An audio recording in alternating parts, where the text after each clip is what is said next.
So today we are going to talk about Raoult's law. सबसे पहले हम statement देख लेते हैं. In an ideal solution, the partial vapor pressure of each volatile component at a given temperature is directly proportional to its mole fraction in the solution.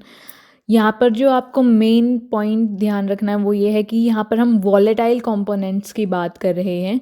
किसी भी given temperature पे जो वेपर प्रेशर होता है volatile component का वो directly proportional होगा to the mole fraction of the solution. Mathematically अगर आप इसको रिप्रेजेंट करना चाहो तो आप ऐसे रिप्रेजेंट कर सकते हो. यहाँ पर P1 और P2 जो भी वॉलेटाइल कंपोनेंट्स हैं उनके वेपर प्रेशर हैं. जैसे यहाँ पर अभी डायरेक्टली प्रोपोर्शनल का साइन है, जब आप इसको रिमूव करते हो तो आपको पता होगा कि यहाँ पर कांस्टेंट आएगा.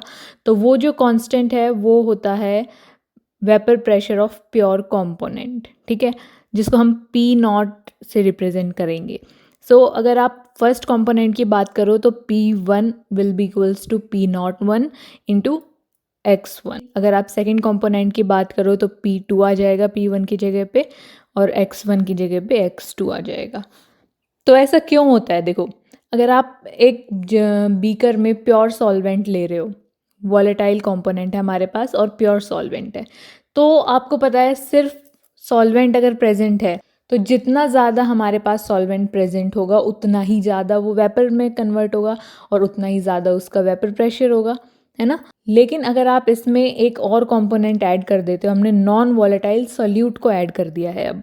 अब नॉन वॉलेटाइल यानी कि वो खुद से वेपर में कन्वर्ट नहीं होगा.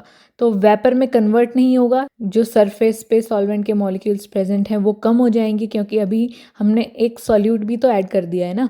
तो जो सॉल्वेंट मॉलिक्यूल्स थे सरफेस पे वो कम हो गए, तो अब वो कम ही वेपर्स में कन्वर्ट हो पाएंगे, तो वेपर प्रेशर भी कम होगा.